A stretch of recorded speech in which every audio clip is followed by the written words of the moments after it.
Merhaba, kanalıma hoş geldiniz. Bu sefer farklı ve güzel bir içerikle karşınızdayım.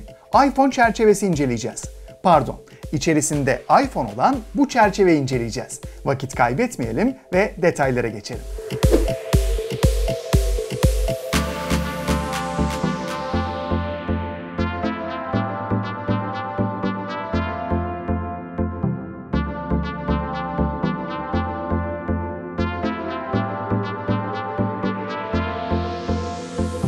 Yeni yaratıcı fikirler geliştirmek, olmayan bir şeyi hayal etmek ve sonrasında ilk önce hayata geçirebilmek çok önemli. Çin merkezli Grid Studio bunu başarabilen firmalardan biri. Zamanının popüler telefonlarını, oyun konsollarını tek tek parçalara ayırıp bir çerçeve içerisine koydular ve adeta sanat eserine dönüştürdüler. Ve son birkaç yıldır da bu çerçeveler yok satıyor.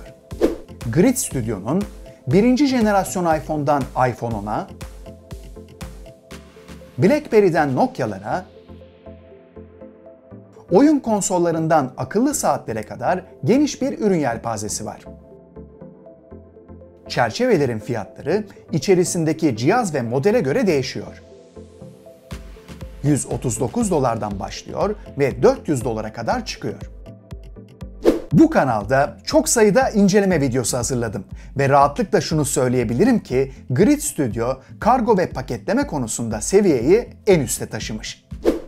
Acaba kargoda kırılır mı diye düşünürken çerçeve bu şekilde elime ulaştı. Zarar görmesin diye paketin her köşesine plastikler konulmuş ve balonlu naylonla muhafazaya alınmış. Paketlemesi gerçekten çok güzel. Böyle özenli hizmete bayılıyorum.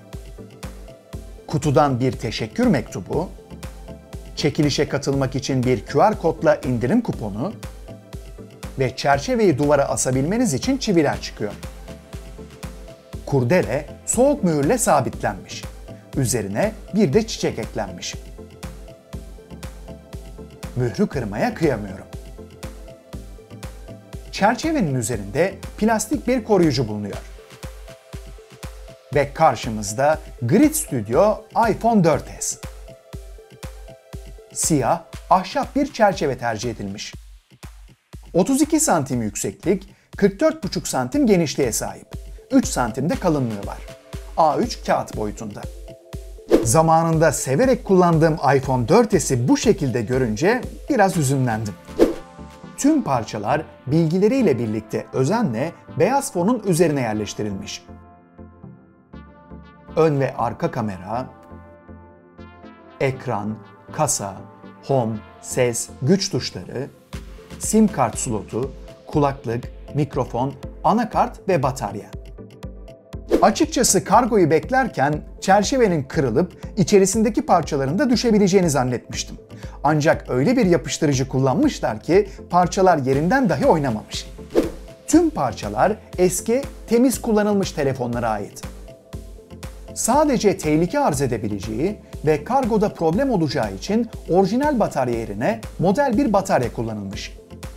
Sol altta Apple fanlarının hoşuna gidebilecek Steve Jobs abimizin bir de sözüne yer verilmiş.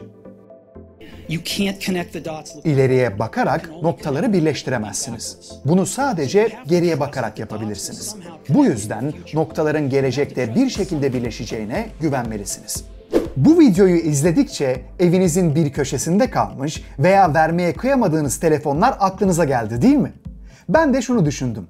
Acaba bir batarya alsam ve bu parçaları birleştirsem telefon çalışır mı? Tabii bunu deneyip bu sanat eserini mahvetmeyeceğim. Çerçeve ile birlikte çivilerin geldiğini de belirtmiştim.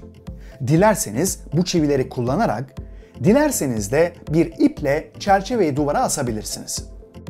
Sonuç olarak yaratıcı bir fikrin nasıl hayat bulduğunun güzel bir örneği bu çerçeveler. Yurt dışında dekor ve hediye olarak çok tercih ediliyorlar. Farklı marka ve modeller için Grid Studio'nun web sitesine göz atabilirsiniz. Tabii fiyatını Türk lirasına çevirdiğimizde pahalı gelebilir. Ama böyle özel bir hediye için değer mi? Bence değer. Çünkü özenle hazırlanmış, güzel paketlenmiş ve hazır bir şekilde elinize ulaşıyor. Yoksa siz de eski bir telefon ve çerçeve alarak benzer bir ürünü ortaya koyabilirsiniz. Ya gidip pastaneden pastayı hazır alabilirsiniz veya evde kendi pastanızı yapabilirsiniz. Tercih tamamen sizin. Peki siz nasıl buldunuz bu çerçeveyi? Lütfen yorumlarda paylaşın ve kanalıma lütfen abone olmayı da unutmayın.